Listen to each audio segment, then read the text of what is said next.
Buonasera a tutti, buonasera sia a chi è fisicamente presente in sala sia a chi ci segue da remoto. Vi ringrazio come sempre di essere qui e di seguire le attività dell'Istituto Bruno Leoni. Oggi affrontiamo un tema che è molto nelle corde dell'attività dell'Istituto e del quale ci siamo variamente occupati nel tempo, vale a dire gli impatti che l'intelligenza artificiale e l'innovazione digitale possono avere sulla nostra società. In particolare oggi ci concentriamo su un tema specifico, che è il rapporto tra innovazione digitale e intelligenza artificiale da un lato e funzionamento dei mercati del lavoro.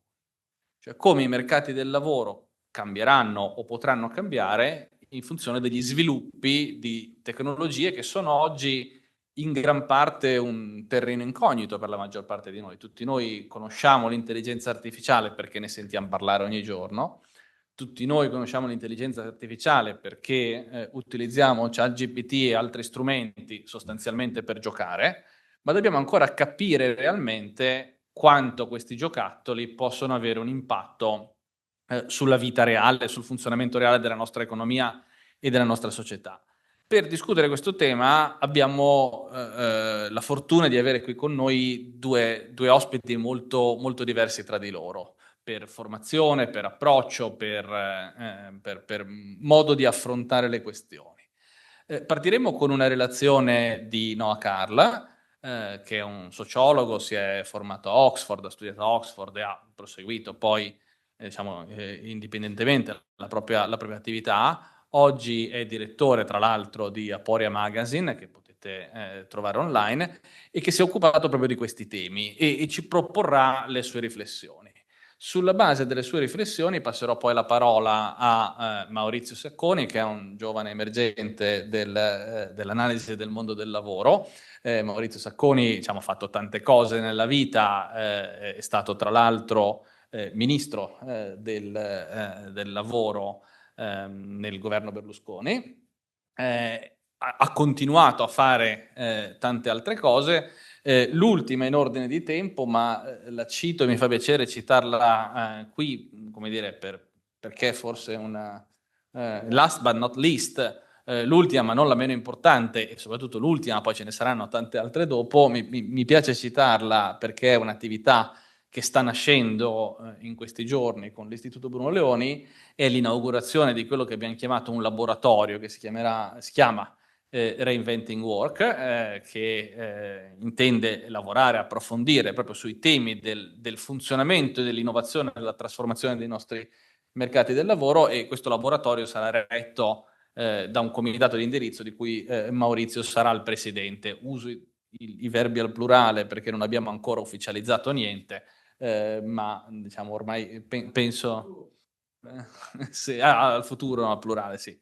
Uso i verbi al futuro perché non abbiamo ancora ufficializzato niente, ma la presenza del direttore generale mi autorizza a rivelare i segreti dell'Istituto Bruno Leoni.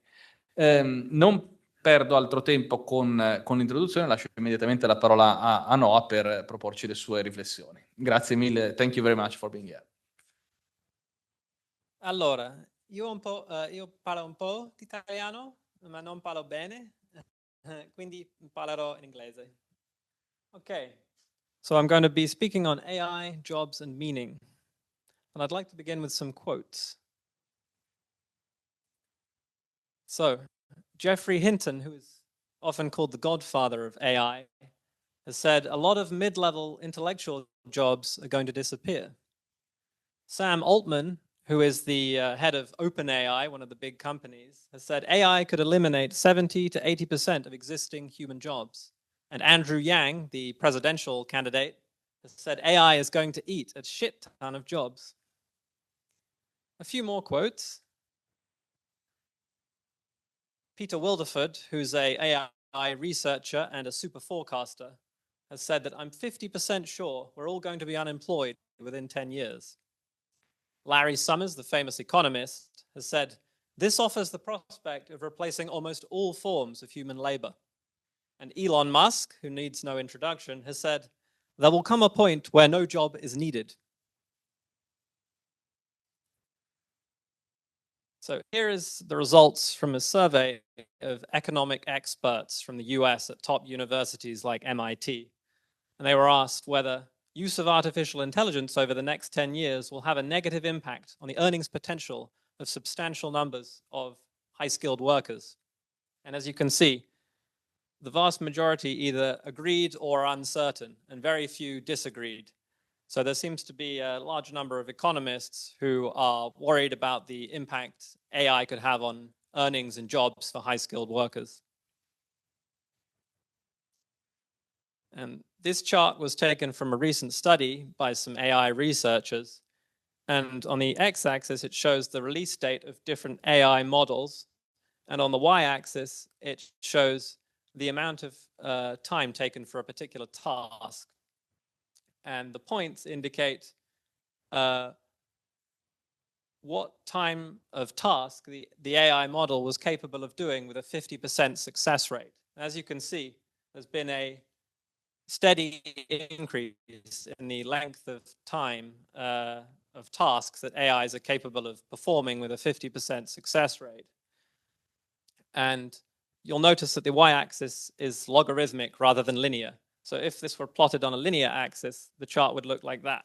So basically, AI performance on these computer-based tasks is increasing very rapidly. Now, I'm not going to go through every single study, but I will summarize a few recent studies done by scientists. And such studies have found that AI can beat human experts at reviewing legal contracts, answering therapy questions, predicting the correlations between personality items, suggesting that AI kind of understands human personality better than humans do, coming up with business ideas, offering ethical advice, and even writing poetry. And if you're skeptical, I've included a screenshot here of two of those papers. So you can see the top paper found that AI language model rivals expert ethicist in perceived moral expertise. And the second paper found that AI-generated poetry is indistinguishable from human-written poetry and is rated more favorably by humans. So this is fairly remarkable findings in my view. So just one more quote before we move on. This is again from Sam Altman, who, as I mentioned, is the head of OpenAI. And this is what he said. AI will cause the price of work that can happen in front of a computer to decrease much faster than the price of work that happens in the physical world. This is the opposite of what most people, including me, expected and will have strange effects. So that's an interesting thing to contemplate. And here's a study by some economists, and I'll explain the chart for you.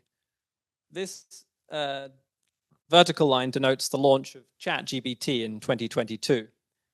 And as you can see, the x-axis is the date, and the y-axis shows for two different categories of jobs the number of job postings that were posted on a popular online labor market. The exact labor market isn't particularly important, but the researchers divided the jobs in that labor market into two categories: complementary and substitutable. So the complementary jobs were ones that they reasoned would be enhanced by ChatGPT, and the substitutable ones were ones that they felt ChatGPT was a substitute for. And as you can see, just as ChatGPT launched, the number of jobs available in the substitutable category started declining. Now, it wasn't a huge effect. For anyone who's familiar with the employment numbers, most Western countries have reasonably lower unemployment rates at the moment. So there obviously hasn't been a huge impact yet, but it is quite a nice, rigorous design showing at least a small impact of ChatGPT. And this is just a very similar graph from another study using a different online labor market, which found basically the same thing. When ChatGPT was released, there was a noticeable decline in the number of jobs available in certain categories, like graphic designer, for example.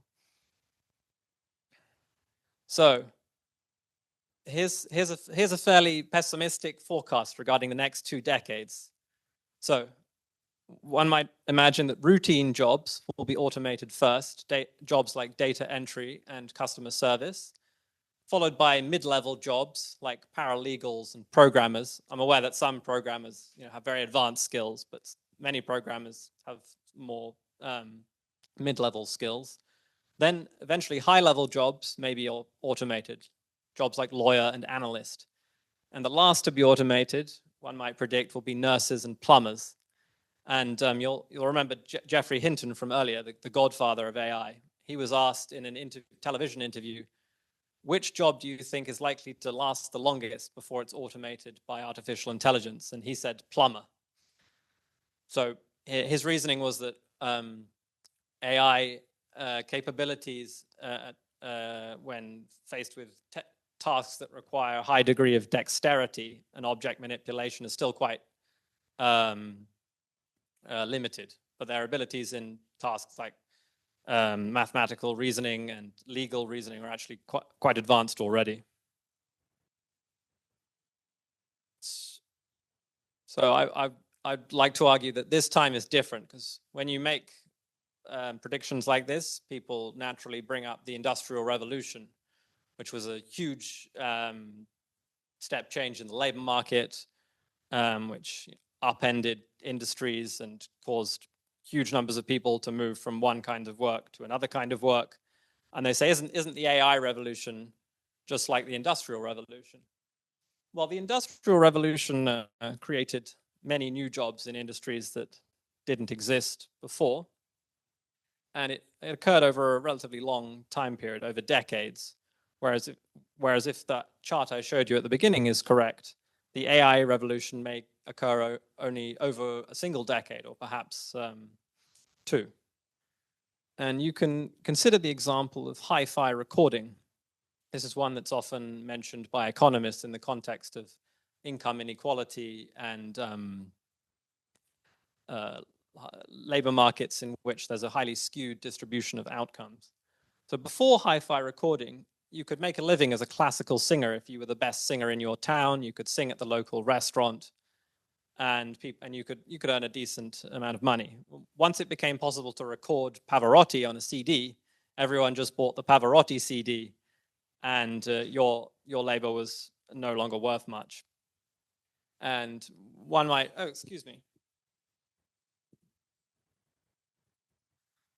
one might imagine that artificial intelligence will be a bit like hi-fi recording, but for many different intellectual jobs rather than just singing. So this is a purely hypothetical chart. It's not based on real data that I created using AI. And it shows a possible projection for labor force diversity, by which I mean the number of different jobs that are available in the labor market. So I'm arguing that the number of jobs available in the labor market has increased dramatically, the number of different types of jobs, I mean, and is reached an apogee in our current era. You can be a computational biologist, you can be a hairdresser, you can be a delivery person, etc. But it's possible that in the impending AI era, the number of different jobs available will be much smaller, because many of the intellectual jobs may eventually be done wholly by AI. What about productivity? Won't we all be rich in the era of AI? Personally, I think it's very plausible that GDP will be a lot higher, because if you radically reduce the cost of work that's done in front of a computer, you free up all the people to do other things, such as being nurses and plumbers, and the prices of goods and services will be much lower. The effect of artificial intelligence on inequality is hard to predict. One could make an argument that it's going to increase inequality if the owners of the most advanced AI systems are able to generate huge profits for themselves at the expense of everyone else. On the other hand, if artificial intelligence basically reduces the labor market value of intelligence, of human intelligence, then it could be a leveler. And some commentators, such as Elon Musk, have suggested it might be a leveler. But some form of universal basic income seems likely to eventually be implemented by governments in different countries. And Musk, who I've mentioned several times, has suggested it will be a universal high income because of all the productivity that AI will generate. So will we thrive? I'm concerned, at least during the transition period, that many workers will experience a loss of well-being for three reasons. They'll experience a loss of meaning, they may face a crisis of identity, and some workers will face a significant loss of social status. Of course, one has to consider that other workers will experience a rise in status relative to all the lawyers and programmers and so on whose jobs may be replaced by AI. So just a side matter here, the meaning of life. An insight from evolutionary psychology regarding human meaning is as follows. The two most remarkable features about our species are that we're highly intelligent and highly social. No other mammal species cooperates to anywhere near the same degree with non-kin as humans. And thus, some evolutionary psychologists have reasoned, well, what gives humans meaning is coalitional value. That is, feeling valued by the members of their coalition, whether it's their family, their peer group, or even the wider society. It doesn't matter if people in alternative coalitions hate you. It doesn't matter if all the Democrats hate Trump and all the Republicans hate Kamala Harris. What matters is that you feel valued by your coalition. And men in particular, evidence suggests, need to feel like providers. Then, of course, there's also the question of, won't all the extra GDP make us so happy that it won't matter that people have less meaningful work, or that they're moving from interesting, engaging work to less interesting, less engaging work? It's possible that it will, but my reading of the evidence is that although the rich tend to be happier than the poor in any given society, based on surveys, this effect largely works through relative status. The rich have higher status than the poor. As a consequence, they have higher coalitional value, and as a consequence, they feel happier and they report greater levels of life satisfaction. But if we move to the next slide, you'll see that as the whole economy gets wealthier, people don't seem to get happier. This is a slide for the US from a long-standing social survey, and it's the percentage of Americans who report being very happy. So the percentage of Americans who said they were very happy was higher in the 1970s than it was in the early 2020s. Obviously, there was a dip during the pandemic, unsurprisingly. And this isn't a one-off. Here are some data for Japan, China, and India, showing again that life satisfaction, as measured in surveys at least, doesn't seem to increase over time as countries get wealthier. And here's a crucial slide. It's the results of a survey carried out in many different countries by Pew Research in America. And they asked people simply to list the activities that are the greatest sources of meaning for them in their lives. And as you can see, family was overwhelmingly chosen as the #1 source of meaning, unsurprisingly, by people in almost every country. But occupation was the second top choice of meaning for people in most countries. It was joint top in Italy. South Korea and Taiwan seem to buck the trend. Not exactly sure why that is, but may be worth looking into. Excuse me?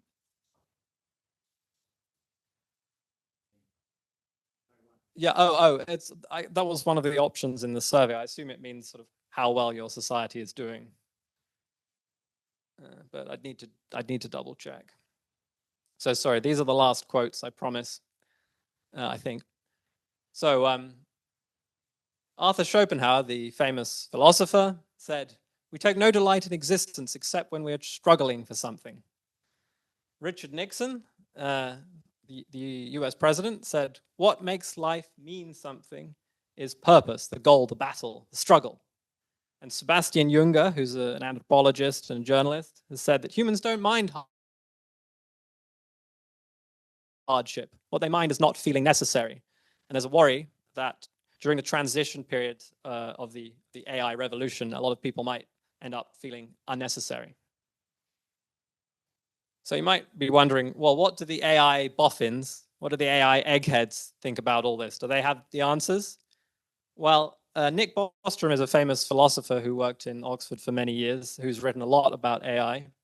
And in his book, Deep Utopia, he argues that we may find meaning in activities like sport and religion, and also in wireheading, which is basically his word for using electrical stimulation to activate the reward centers in the brain.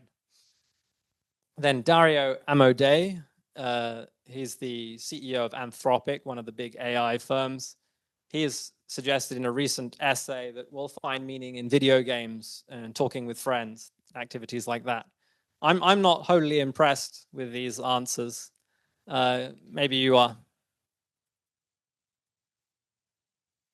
So what about social status? Well, people are highly sensitive to loss of social status. It seems to matter much more than absolute income.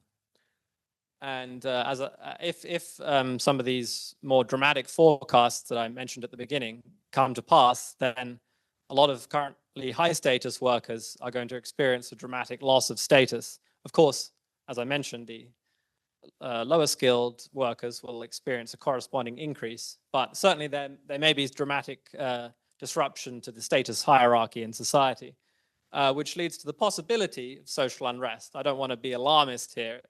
Maybe everything will be fine, but it's certainly a possibility that needs to be considered, especially because the people at most risk of automation are the young and the highly educated, who tend to be among the most politically active sections of the population.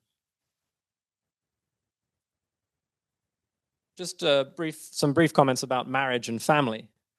There's a certain amount of evidence from sociologists like Charles Murray and James Q. Wilson that when the state takes over men's provider role, marriage tends to break down.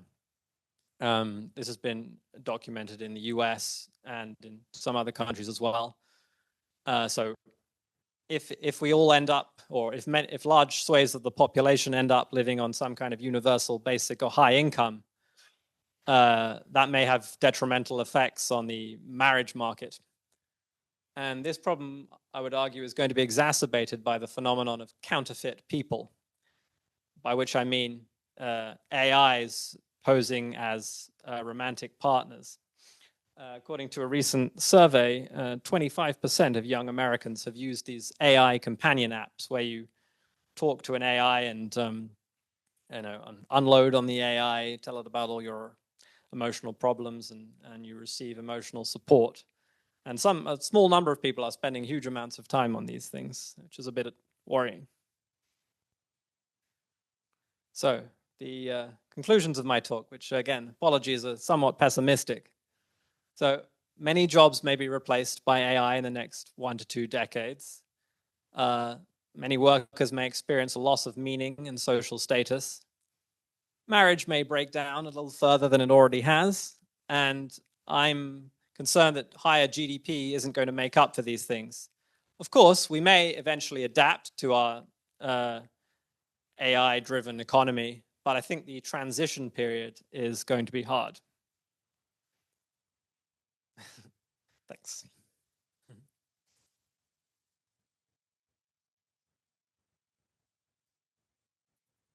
Grazie, credo che appunto come diceva Noah nella conclusione del suo intervento, diciamo, questa è una visione abbastanza pessimistica, per usare un eufemismo. Credo che siano tanti aspetti che ha sollevato che hanno a che fare da un lato in senso stretto col titolo della nostra conversazione di oggi, cioè l'impatto dell'intelligenza artificiale e delle tecnologie digitali sul mercato del lavoro. Poi, diciamo, nella seconda parte la presentazione andava molto al di là di questo aspetto, perché aveva a che fare anche con in qualche maniera con la percezione che le persone hanno di sé e del proprio ruolo nella società e del senso stesso della società. Io comincerei, Maurizio, dandoti la parola, diciamo, fermo restando che sei ovviamente libero di commentare quello che ti sembra più interessante, ma ti chiederei di cominciare focalizzandoci proprio sull'aspetto del rapporto tra tecnologia e lavoro. Cercando di capire se anche tu ritieni che le trasformazioni tecnologiche in atto finiranno inevitabilmente per svuotare la domanda di lavoro, l'esigenza di lavoro, diciamo così, e quindi porteranno inevitabilmente a un cambiamento strutturale profondo della nostra società che in fondo ruota attorno al lavoro, facendone un pezzo importante della vita di ciascuno di noi, non solo dal punto di vista del significato che gli diamo, nel senso che diceva Noah, ma anche dal punto di vista più banale che col lavoro riempiamo 8 ore al giorno, poi 8 ore dormiamo e ce ne restano soltanto altre 8 come dire, da allocare ad altri fini.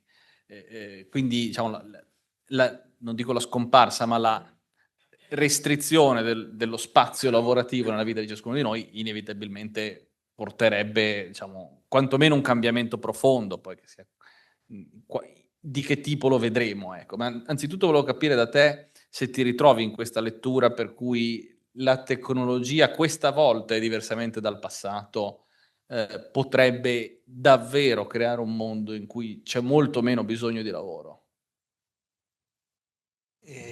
Ma io ringrazio voi per aver promosso questo incontro e il professor Noah Carl per avere comunque descritto l'opinione che è un'opinione che non credo maggioritaria, ma comunque è sostenuta autorevolmente da molte fonti, secondo una sorta di fiducia nella razionalità delle cose per cui ad un certo punto le macchine possono anche sostituire radicalmente il lavoro umano.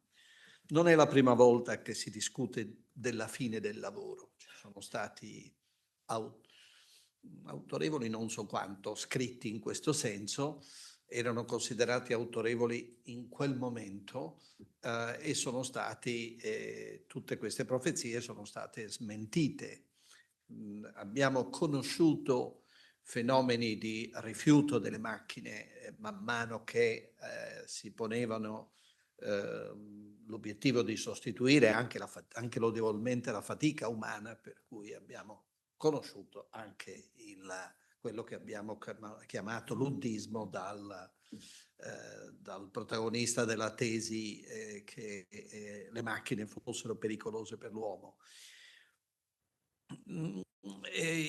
Quindi questa opinione c'è, è presente, anche se non so quanto possa aiutare i decisori, perché poi noi ragioniamo per il tempo che viviamo e ci poniamo il problema sempre nei grandi cambiamenti di massimizzare i benefici e minimizzare i danni verso il genere umano. Io mi limito a una considerazione, non ho la pretesa di dire filosofica, ma banale, alla quale mi sono sempre ispirato e con me molti altri, quella per cui il razionale non è reale e il reale non è razionale. Io constato ogni giorno la validità di questa tesi, nonostante vi siano giacobini di casa nostra che la vorrebbero forzosamente applicare ad un mondo che vorrebbero applicare la tesi opposta ad un mondo che la rifiuta sistematicamente, e dimostrandosi quindi continuamente l'assunto al quale mi riferisco. In ogni modo, non voglio cimentarmi nelle ragioni, diciamo, dell'ottimismo, se non prendere a riferimento, per definizione, l'ottimismo della volontà. Non mi interessa, cioè, divinare il futuro, mi interessa comprendere, immaginare quale evoluzione le macchine possano avere, ma mi interessa soprattutto attrezzare l'uomo a confrontarsi con queste macchine e con la loro possibile evoluzione. Partendo oltretutto da un assunto che l'uomo ha una naturale vocazione alla relazionalità. Non occorre muovere dalla nostra tradizione cristiana per dire questo, perché in fondo anche le considerazioni poco fa svolte a proposito di un futuro senza lavoro sottolineano il bisogno di relazionalità. Quella relazionalità che noi oggi e fino ad ora sempre nella storia abbiamo espresso per larga parte attraverso il lavoro. Il lavoro come occasione relazionale e come possibilità di esprimere le nostre potenzialità, come bisogno di esprimere le nostre capacità, le nostre potenzialità. L'ottimismo della volontà significa affrontare ci impone di affrontare alcune sfide fondamentali nel breve periodo, siamo già in ritardo, affinché l'uomo esalti le sue specifiche capacità. E la sfida quindi si rivolge in primo luogo al sistema educativo e formativo. È banale dire servono scuole e formazione, sono decenni che si sottolinea quantomeno il long life learning, ma non è banale entrare nel merito di come devono cambiare il sistema educativo e formativo, e cambiare in termini di contenuti e di metodi pedagogici. Per quale obiettivo? Io credo che si possa parlare di un obiettivo, quello della formazione integrale di ciascuna persona, affinché ciascuna persona, con modi anche diversi, però possa valorizzare il cervello, il cuore e le braccia. Questa formazione integrale, cioè, significa non solo l'acquisizione di competenze, e di competenze non solo teoriche ma anche pratiche, ma anche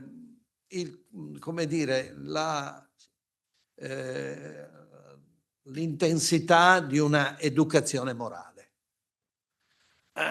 So come questo termine solleciti soggettività, ma io quando parlo di educazione morale, faccio riferimento a principi che sono stati lungamente sperimentati nella storia umana e nella storia di questa nazione, cioè della comunità alla quale appartengo.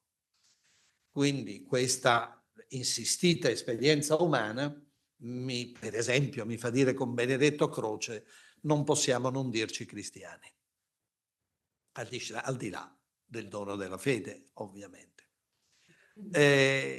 Questo significa immaginare una persona sempre più attrezzata, con un pensiero critico, capace di un pensiero divergente, che si relaziona con le macchine non utilizzandole, come si dice ogni giorno, per aumentare le proprie capacità e non per sostituirle. Come poi osserverò, in Italia in particolare io vedo un pericolo da questo punto di vista. Ve lo dirò nel terzo punto e ci arrivo subito. Vuol dire contemporaneamente ripensare completamente le relazioni di lavoro. Le relazioni di lavoro sono disegnate dalla dottrina, giurisprudenza, essenzialmente dalla contrattualistica, sono disegnate sulla seconda rivoluzione industriale. Se prendete tutta la disciplina sulla salute e sicurezza nel lavoro, è costruita sulla fonderia e applicata anche a questo ufficio, più o meno la stessa. Cambiare le relazioni di lavoro significa mettere in discussione, per quanto riguarda le relazioni personali, tradizionalmente si direbbe individuali, io preferisco dire personali di lavoro, significa mettere in discussione la tradizionale partizione del lavoro della seconda rivoluzione industriale, cioè lavoro subordinato, lavoro autonomo. Io credo che inevitabilmente la caratteristica del lavoro sarà ibrida rispetto a queste due tradizionali divisioni, perché sarà un lavoro per risultato, per risultati, per obiettivi e per risultati, ma fortemente coordinato con il committente e con le sue macchine. E quindi non possiamo semplicemente dire prevale il lavoro indipendente rispetto a quello dipendente, sarà un lavoro che dovrà avere un sistema di tutele, ancorché molto professionalmente dedicato agli obiettivi e ai risultati, e la prima di queste tutele è il diritto all'apprendimento continuo, il diritto-dovere all'apprendimento continuo. Già parlare di diritto-dovere ci fa entrare in una dimensione diversa dalla seconda rivoluzione industriale, che eminentemente per i lavoratori parlava di diritti, in quanto estranei alla organizzazione della produzione di beni come di servizi. Più in generale, e qui parliamo anche di relazioni collettive, questo significa il coinvolgimento dei lavoratori, un forte coinvolgimento dei lavoratori. Oggi si parla di partecipazione, o meglio, se ne è parlato nella Carta Costituzionale, come sapete, senza successiva attuazione. Oggi è in corso di approvazione una legge che è una soft law, avrebbe detto, sottolineato Marco Biagi, cioè una legge che non è sanzionata, ma che indica degli obiettivi da incoraggiare variamente. E questo coinvolgimento significa soprattutto partecipazione collaborativa e finanziaria. Lascerei sullo sfondo la partecipazione gestionale.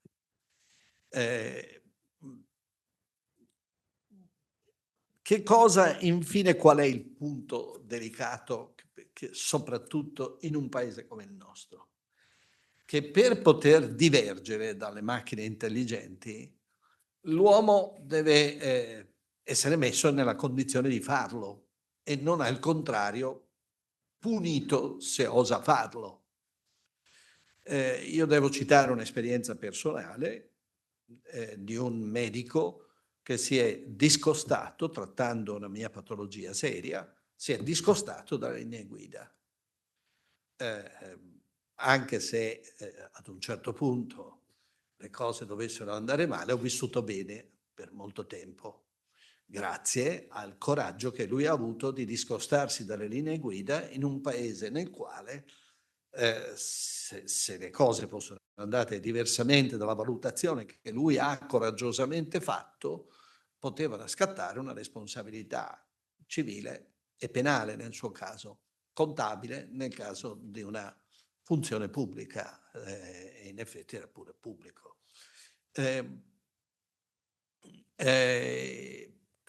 Quindi il quadro, il contesto è importante. Noi siamo stati fortemente compressi da una ipertrofia regolatoria, da una panpenalizzazione, da un processi di cosiddetta panpenalizzazione che mortificano l'autonomia responsabile della persona. l'attitudine della persona a divergere dalla macchina intelligente quando il suo cuore glielo dice, e anche il suo cervello, perché no? In scienza e coscienza può decidere di agire diversamente dalla macchina, ma abbiamo bisogno di un sistema che incoraggi queste scelte e non al contrario le scoraggi con minacce quotidiane.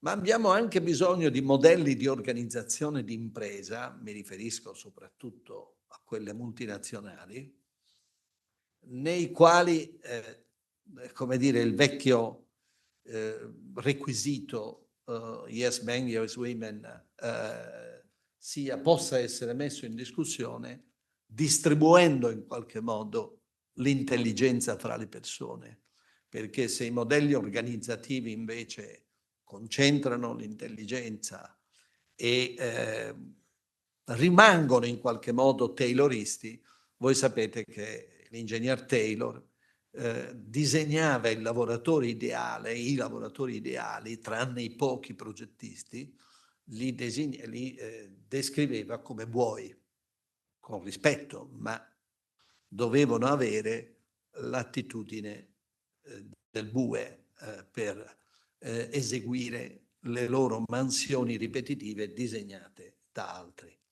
Sarebbe assurdo che i modelli organizzativi, soprattutto nella dimensione multinazionale, avessero queste caratteristiche. Quindi sono i 3 terreni di lavoro che individuo, quello di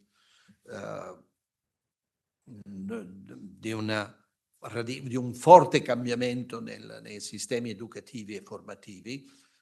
Penso soprattutto al rapporto fra scuola, famiglia, impresa, comunità, una scuola che si apre e tutto ciò che interagisce con la scuola spezza le corporazioni autoreferenziali che la occupano, molto spesso. E per non parlare della formazione. Nuove relazioni di lavoro, che significa proprio uscire dal Novecento. Qui il salto deve essere decisivo. Vuol dire quindi uscire da leggi e da contratti, perché voi sapete che la fonte regolatoria è molto spesso il contratto, a partire dalla remunerazione del lavoro. A partire dalla remunerazione del lavoro.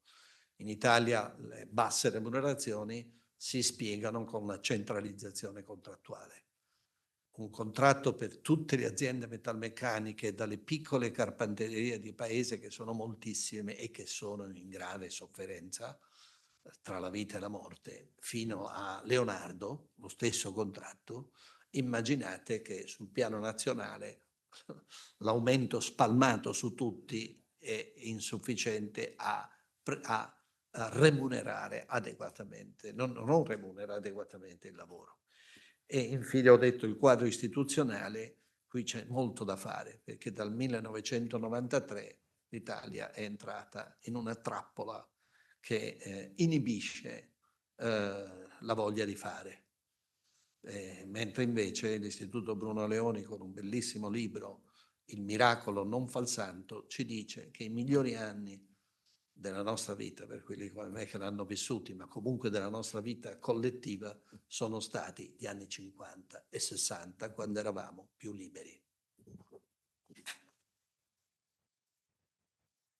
Grazie.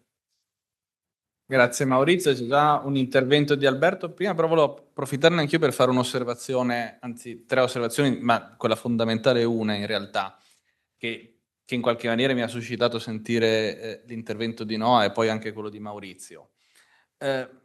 Il primo punto è questo. Mi ha stupito vedere alcuni dei risultati che hai mostrato. Do you prefer me to switch to English? Is it... Yeah, okay. Okay. So I'm sorry for you. I was a little bit surprised in some of the figures you showed, because I mean they seem to show a real and actual impact of AI on the labor market.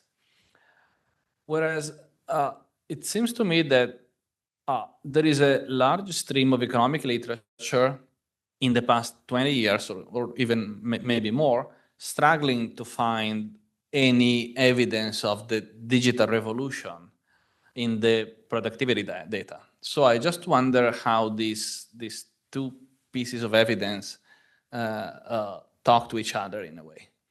So my second point is related to the last part of your presentation. I think many societal transformations already happened.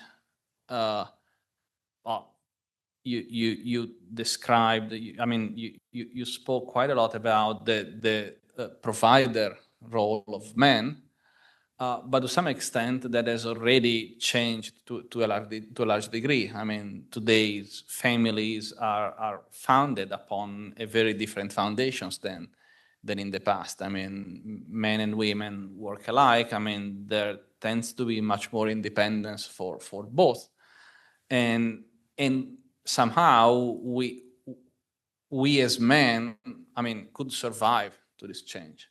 So I'm not really scared that we could not survive to a further change, and that would to some extent just be the consequence and the continuation of a trend which is already in place and which has been in place at least for the past 50 or years or more.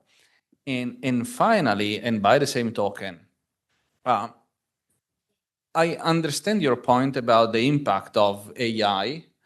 At the same time, we as humans have gone through many and major technological changes, from the Neolithic revolution to the industrial and second industrial revolution and second industrial revolution.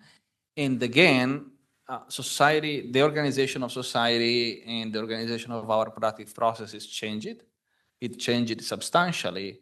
But in the end of the day, we improved our situation, at least in terms of material well-being, and probably also in terms of happiness, however defined. So it's quite odd for me to think that now, and for the first time in 20,000 years of human history, we are facing a technological change that will bring about such major disruptions. Thank you very much for the questions, and thank you very much to Maurizio for his comments. Unfortunately, I wasn't able to understand all of them, but I was able to understand a bit. Regarding the first question, evidence from economics that the digital revolution so far hasn't dramatically upended the labor market. I would agree that that evidence constitutes a reason to be less pessimistic about AI. However, I would argue that if some of the projections that I mentioned in my talk turn out to be true, that we're dealing with a very different kind of technology, one that almost by definition replaces humans, at least in certain types of tasks. One might, people in the AI community talk about AGI, artificial general intelligence. Others critique that concept, but if current developments in AI lead us to something like AGI over the next 1 to 2 decades, it could be like having a digital copy of John von Neumann, the famous physicist and mathematician and economist. Arguably one of the cleverest people to have ever lived, on your computer. So would you rather employ someone who's a reasonably intelligent graduate of a top university, or would you rather employ the most intelligent person that has ever lived? Most firms would opt for the latter. So while I think that evidence that you mentioned is very much worth taking into consideration, one does have to also consider that AI is a wholly new technology in some respects, or at least some people believe that it will be. Regarding the question about the provider role of men, I didn't mean to suggest that marriage can't work when women work as well as men. Obviously, evidence suggests that women working is perfectly compatible with marriage. I just meant to suggest that when the state takes over men's provider role, as it does in respect of social welfare in certain contexts, i.e. providing an income stream to women from poor backgrounds, for example, single mothers. It has been documented in some studies that this has lowered the marriage prospects of men in the same community, because those women no longer need a provider in their family. Obviously, that's a somewhat controversial literature, but I think the existence of an effect of some size is pretty clear. Regarding the third question about previous technological revolutions, I touched on the Industrial Revolution in my talk. Your question seemed to suggest that with each successive revolution during the course of human history, life has gotten better. And I would say that while that's true to a large extent, isn't necessarily true universally. For example, there's quite a lot of evidence that the transition from hunter-gatherers to agriculture was associated with a reduction in health and an increase in violence, and therefore presumably a reduction in general well-being. The mechanisms include things like people at the top of the social hierarchy monopolizing armies for their own purposes, and therefore getting people into much more trouble than they got on their own when they were part of relatively egalitarian hunter-gatherer bands. So I don't think it's always true that technological development improves the human lot, although generally speaking it does, and I'm not saying I'm against technology in general.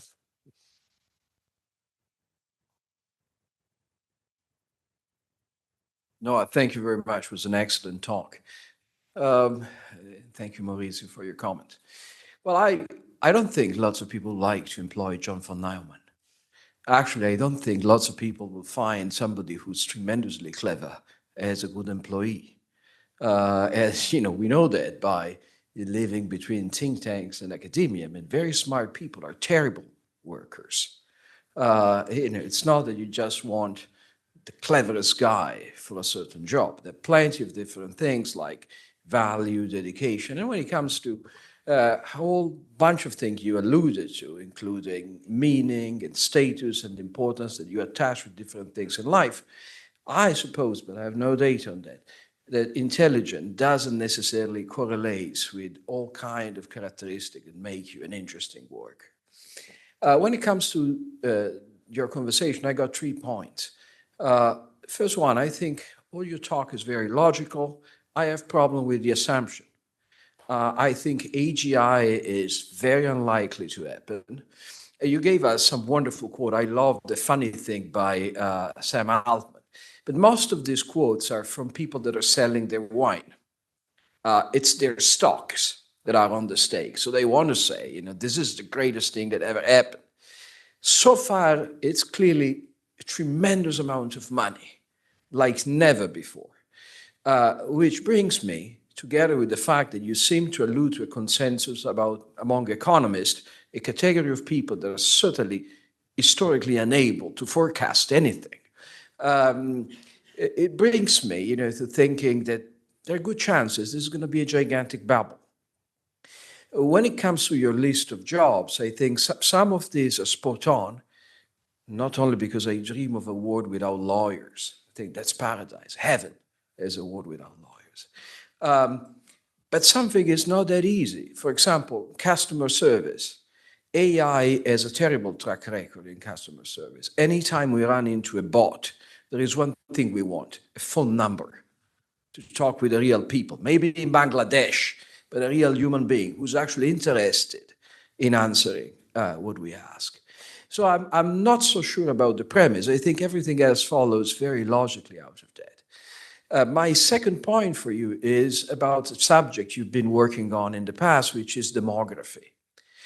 Because you're somehow painting a worldwide picture But I suppose that, the sort of picture you paint may actually be better for a country with the Italian demography than for other countries that are demographically speaking, typically we will say better off.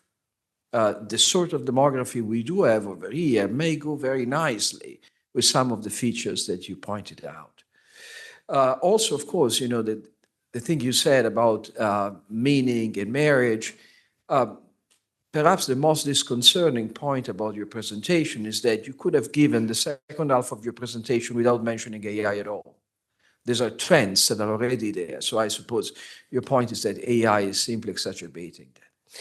My third point is to Maurizio. If a percentage of what Noah is saying turns out to be true, I think that lifelong learning is certainly the worst possible answer. I mean, we spend so much time in the last few years emphasizing investment in human capital. And let's face it, investment of human capital is most of the time a failure. No country in the world seems to be able to do it right. Investment in human capital basically means that we bring everybody to be a PhD and an idiot at the same time. I think economists have this tendency to overemphasize human capital investment, but the best advice to a kid may be an artisan, be a cook, do something with your hands, actually. And one of the problems with this kind of delusion, it's again Sam Altman quotation, and we tended to have this idea that the future was about spending more and more of your years at school. But if, even if, I would say 35% of this scenario comes out to be true, the thing that we need to tell to parents is exactly the opposite. Stop thinking that the future of your kids is going to university. And if you need to invest in human capital, invest into doing stuff. Invest into traditional artisanal job. Go back to the sort of professions your grandfathers were pursuing. Also because, quite frankly, it seems to me that besides, the old rhetoric of human capital investment we do have in the West, there is very little that we can claim as a great result. We have, Noah has certainly the numbers that I don't have, but we certainly have a higher, the biggest number of people with PhD in history, but not necessarily, we also have the biggest number of people that are simply unable to understand a simple sentence, even in the court of people that hold a PhD. Thanks very much for the questions, Alberto. The first point was about whether my premise is true. Will we get something like AGI in the next 2 decades? It's certainly possible that we won't. I'm not an expert on the technical aspects of AI. Obviously, you're right that several of the people I quoted have an incentive to exaggerate or overstate the capabilities of the technologies they're selling. There have been a couple of recent articles in the New York Times by journalists who, to my knowledge, do not have a stake in the AI companies, who say that they're concerned that AGI is just around the corner, 3 to 5 years away. I tend to think it's a little further away than that, but again, I have no special expertise in the relevant technology. One anecdote I would just mention on this point is that the famous Hollywood screenwriter Paul Schrader, who I believe wrote Taxi Driver and some other fantastic movies, has recently posted on his Facebook page that he having an existential moment because he thinks AI is better than he is at writing scripts. So not all the evidence that I would invoke comes from scientific studies. There's also these kind of interesting anecdotes. The second point you raised was regarding demography. And I think you're right that if some of the projections I mentioned come to pass, it'll be highly beneficial for countries like Italy to have comparatively few young people that need jobs.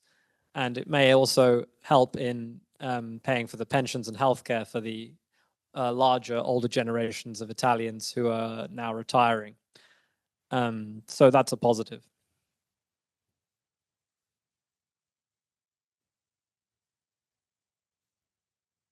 Io mi limito solo a osservare come, nonostante la progressione geometrica dello sviluppo tecnologico e quindi potremmo dire proprio confrontation con macchine sempre più intelligenti, l'uomo con macchine sempre più intelligenti, ci stiamo preoccupando non solo nei paesi industrializzati, ma anche nei paesi di nuova crescita del declino demografico. Cioè il declino demografico potrebbe sembrare una buona notizia di fronte a questo tipo di predizione. In realtà il declino demografico preoccupa tutti, preoccupa paesi più sviluppati, paesi meno e paesi comunque di più recente crescita.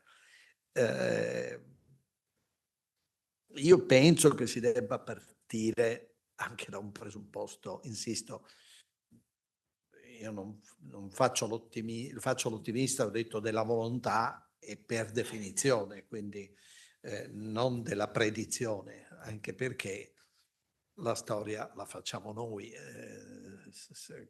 la possiamo fare noi, credo dentro certi limiti, ma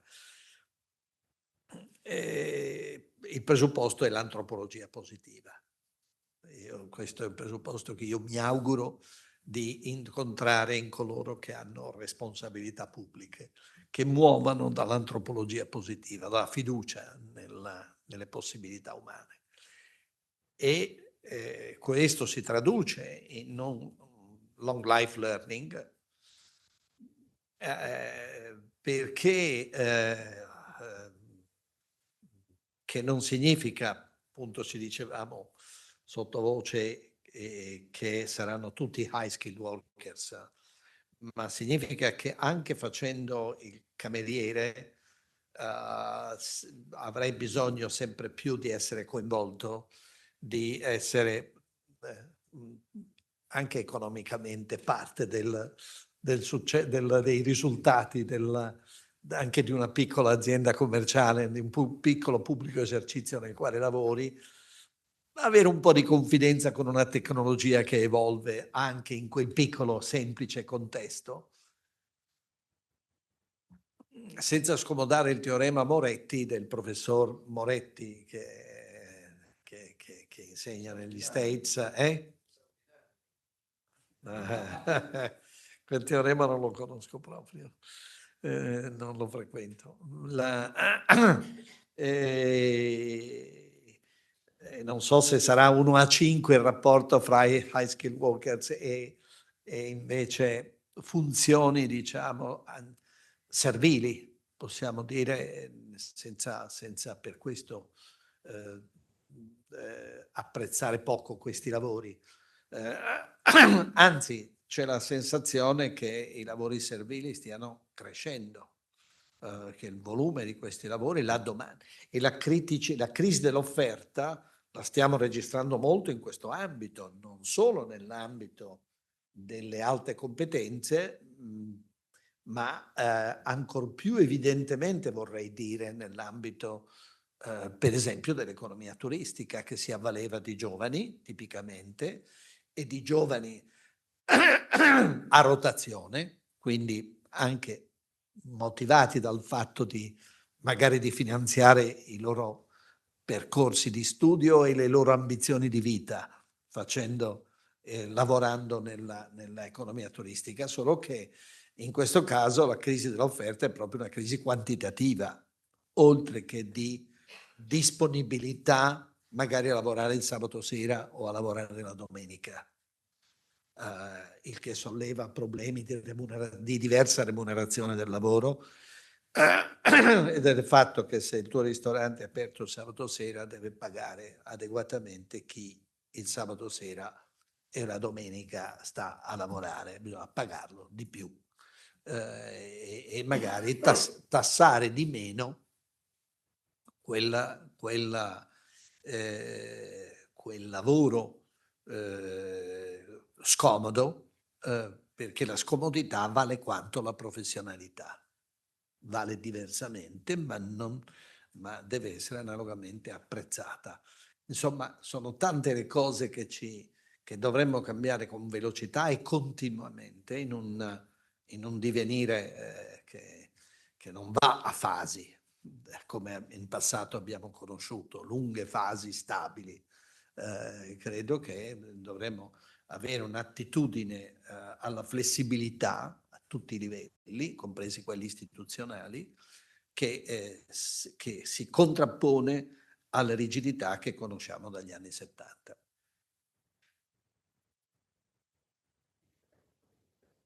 Microfono? No, perché ci sono le persone che ci seguono da remoto.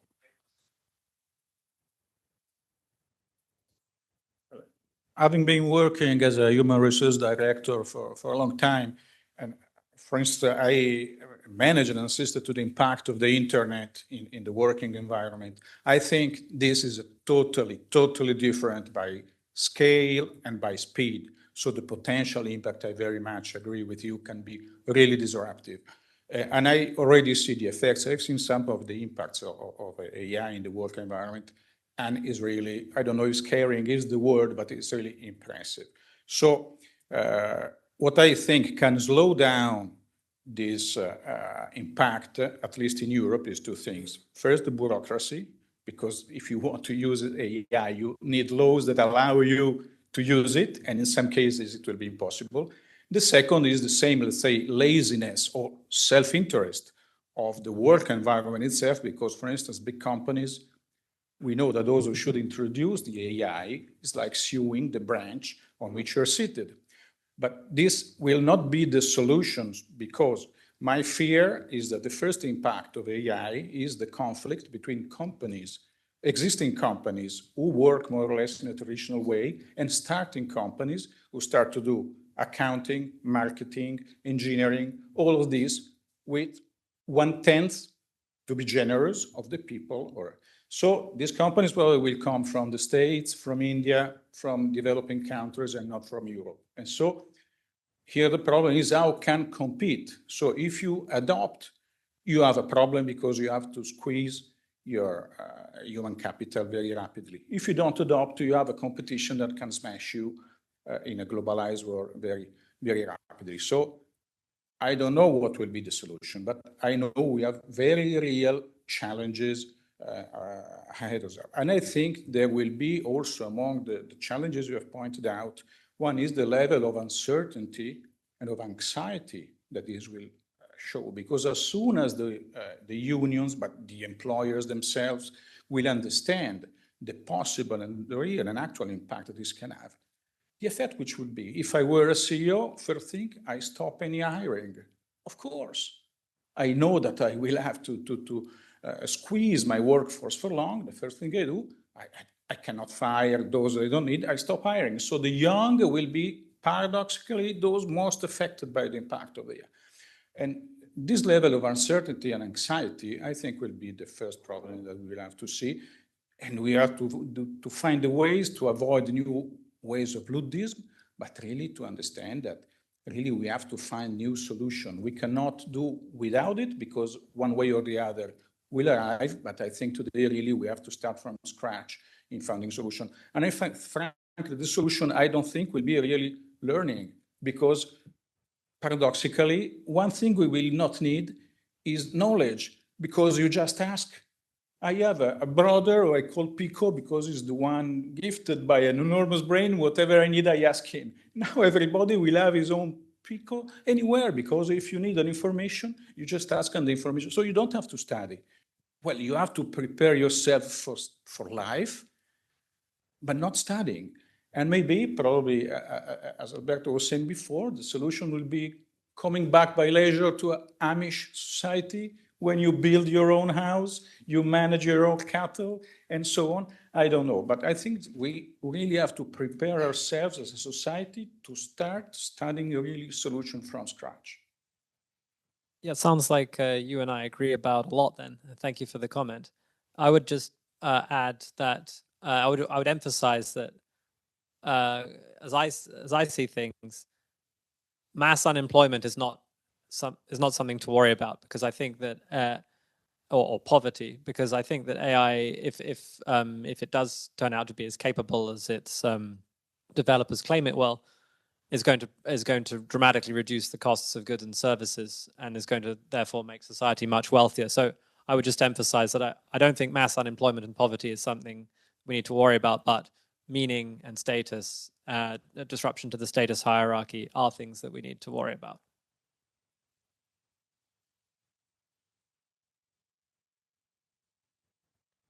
Sì, prego. Sì, grazie.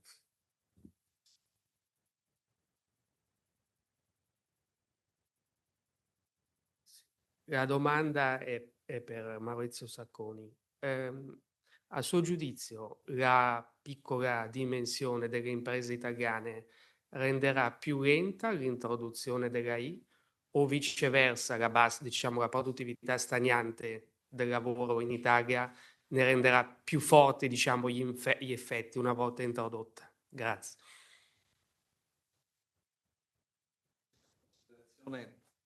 Si unisce alla preoccupazione che è stata prima espressa sulla competitività italiana, ma europea, in un contesto globale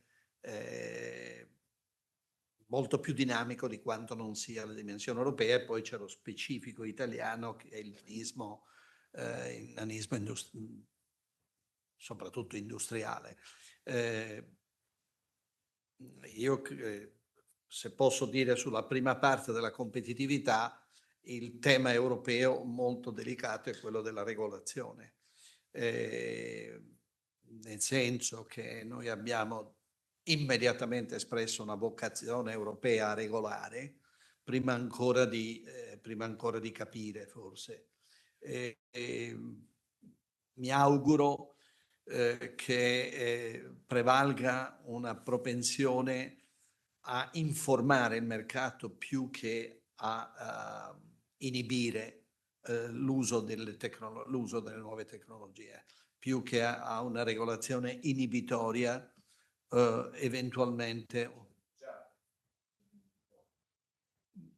quella sì, siamo ancora secondo me per quel tipo di regolazione a metà strada tra warning, degli warning al mercato, diciamo, agli utilizzatori, e delle volontà inibitorie.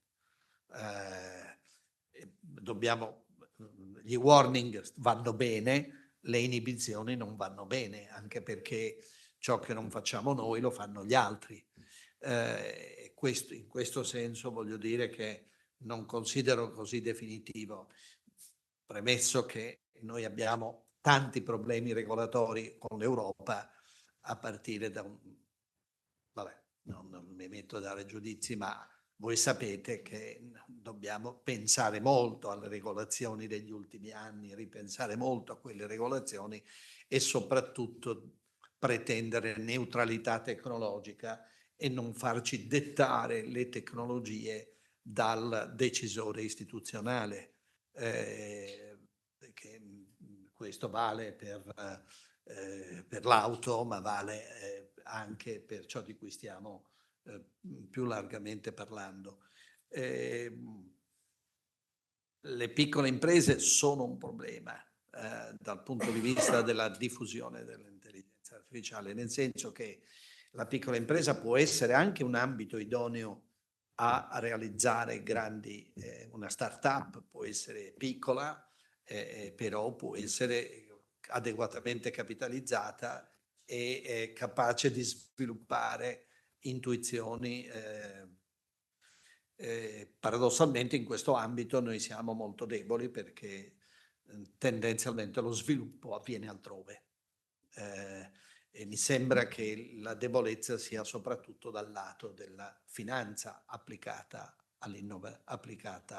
all'idea, all'innovazione.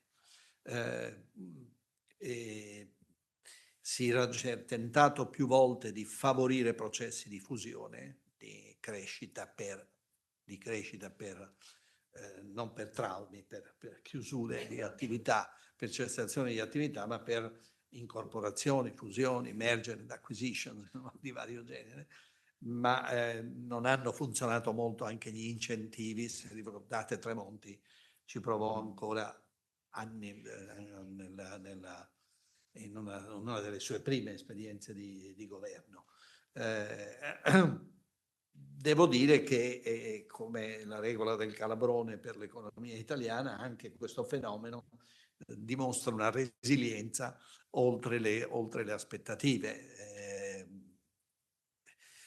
Mi auguro che non ci sia che non ci si debba affidare solo alla regola darwiniana, ma che si possano accompagnare molte piccole imprese, come ho detto, a processi di crescita variamente generati. Sì, prego. Microfono però. Volevo solo dire una cosa, ma non solo, un caso che è successo 3 giorni fa in Italia. Parlo in italiano, poi se vuole. C'è stata una sentenza su un caso dove una collaboratrice di studio di un avvocato, quindi un dipendente, aveva fatto una ricerca giurisprudenziale su ChatGPT e l'aveva utilizzato il proprio domus, l'avvocato, per la causa. Ovviamente la controparte ha smascherato che non esistevano quei precedenti giurisprudenziali, li aveva creati ChatGPT, e l'avvocato è stato accusato di responsabilità aggravata perché aveva intentato la causa in malafede perché non aveva controllato i riferimenti. Poi il Tribunale di Firenze si è espresso, non ha condannato l'avvocato perché diciamo che quell'aspetto della causa non era determinante, però diciamo che si era creato un caso abbastanza emblematico di come poi sì, ok, si può utilizzare e avere una fonte incredibile, a meno che non sostituiscano completamente l'intelligenza umana, il controllo delle persone sui dati, non so se verrà così eliminato facilmente, perché questo è un caso di 3 giorni fa di un tribunale italiano con applicazione in uno studio legale dell'intelligenza artificiale attuale. Era solo una curiosità per...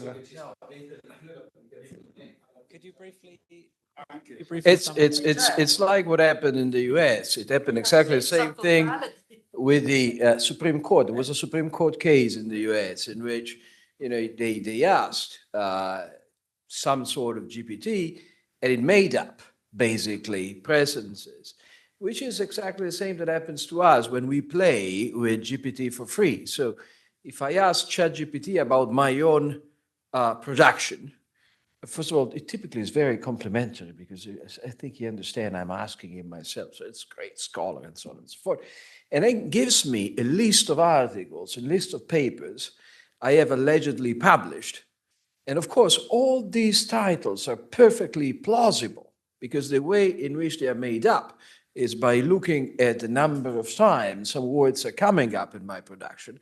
But the funny thing is that I may have written those stuff, but I didn't. Which happens plenty of time. That's the logic of LLM, which is why, even if you ask about historical facts, I did something recently that's about history of referenda in Italy. So history of referenda in Italy is basically in the last 20 years, no referenda is reaching the quorum. But in 1985, they did. Still, if you ask Grok or DeepSeek or ChatGPT, they're saying it didn't. Because if they look at the number of instances in which Italy and referendum is coming up in the web, then a good guess is that it didn't. That's, in a way, there is nothing magic. It would be nice to think that artificial intelligence is as much as an ass as we are. È tanto cialtrone come gli esseri umani. But it's simply a matter of probability. It's very interesting how AI can be so impressive on some tasks and still so unimpressive, downright shoddy on other tasks. It seems to be extremely good at analyzing texts. So if you there was an article in the Spectator, an English magazine, written by a popular author in the UK, and he reported that he had advanced access to an early version of Google's AI and Gemini, yeah. And he pasted in his draft novel into the AI, which was 100 or 200 pages, and it wasn't in the training data, obviously, because it was just a draft that he'd written. And he explained in this article that the feedback he got was as good as the feedback he'd got from his professional editor, except rather than taking a week to come back, it took only a minute. And yet, at the same time, as you and the commenter were saying, it still just makes things up out of whole cloth all the time. My understanding is that the more recent models, the later versions of the models, hallucinate less often, but they still do hallucinate, and the experts who are building them don't quite understand how to eliminate that altogether yet.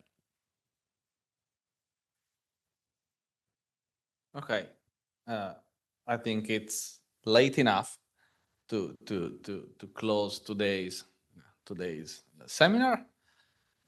So let me first of all thank Noah Carl for his time and this presentation.